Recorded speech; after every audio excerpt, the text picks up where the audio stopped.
ইয়ো WhatsApp guys, কেমন আছেন? তো আমি রোহান লভ থেকে। তো আজকে আমি মিক্স কাপি কিনবো, আর আমার সাথে আমার ভাই নাইদের পেছনে থাকবে। তো দেখা যাক দোকানে। তো দোকানে পৌঁছে গেছি আমরা। এইদিকে আমি কিনবো মিক্স কাপি ব্ল্যাক মস্কো, আর এদিকে মিক্স কাপি নেওয়া হচ্ছে।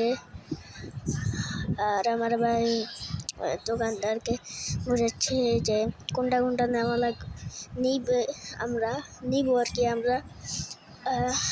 আর আমার ভাই নাহিদ আর কি, নাহিদের পেটস বলা যায়, সে মলি কিনবে।